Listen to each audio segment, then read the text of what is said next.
I'm going to talk about the Black Power movement. Surprise. Okay, so, and like how this somehow ties into St. Patty's.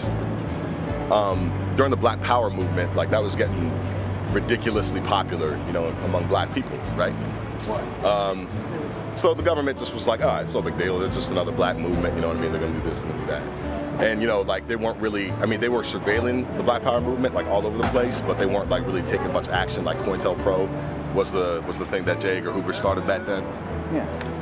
So it wasn't until like the Black Power movement and, you know, they started like reaching out to organizations, you know, like socialist labor organizations and things like that, you know, all kinds of different organizations, you know, and they were mostly like Caucasian, they were mostly white.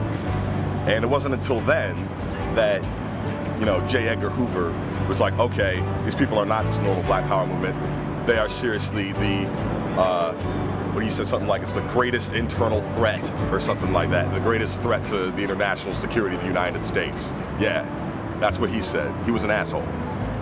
But that kind of makes me think that there are structures and things that the government does purposely, you know, to keep us divided, you know what I mean? And as long as we are all divided, then we can't see the big picture, you know what I mean? We're not together. That's what Occupy is. Occupy is like the big picture.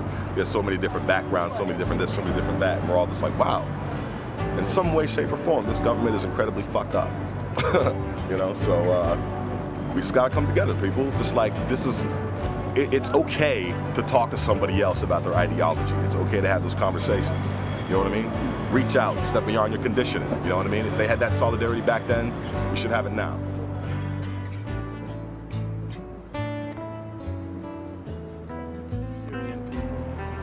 We're protesting against the Syrian government. The Syrian government is doing some really horrible things with the citizens of Syria.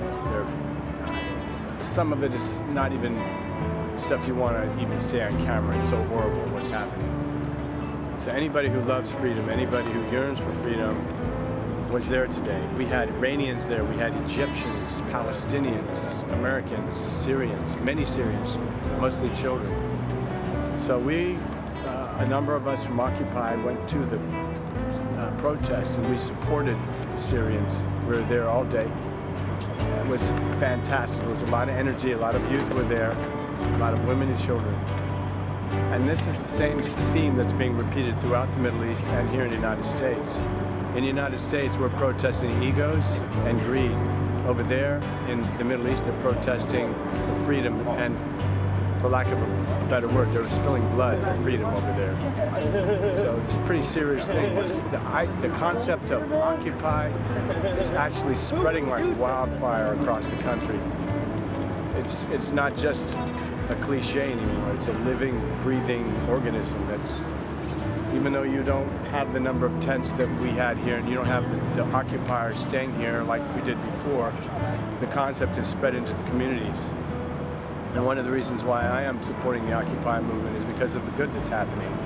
We had a woman by the name of Bertina Jones a few weeks ago who was being foreclosed on. I think it was Bank of America and Freddie Mac.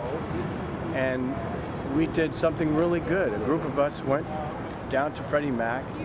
We protested and we delivered a letter to the personnel at Freddie Mac. And they reviewed her paperwork and decided not to foreclose in her house. That's a good thing. But not only that, we formed a group of people who can,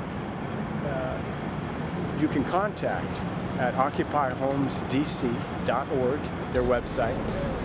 And all you have to do is go on to their website and see what they're doing. In fact, they're having a meeting next week out in Bowie. So that website covers that. And anybody who is either facing eviction or foreclosure can go to this meeting and find out more about protecting your home from foreclosure.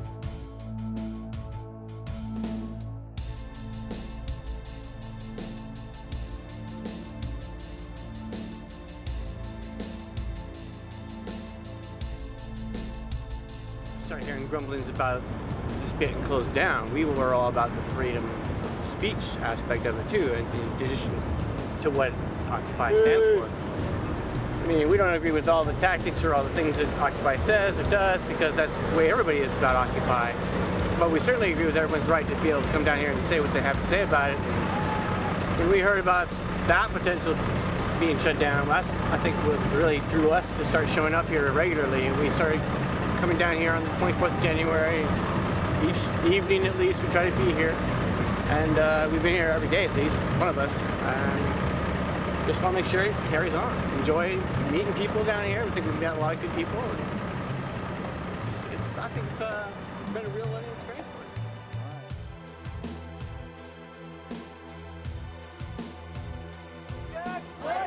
Nudity is natural. Nudity is natural. It is a human right. It is a human right. Legalize public nudity. Legalize public nudity. Legalize what's natural. Legalize what's natural. That is why we're rallying tonight. That is why we're rallying tonight. Tell your Congress.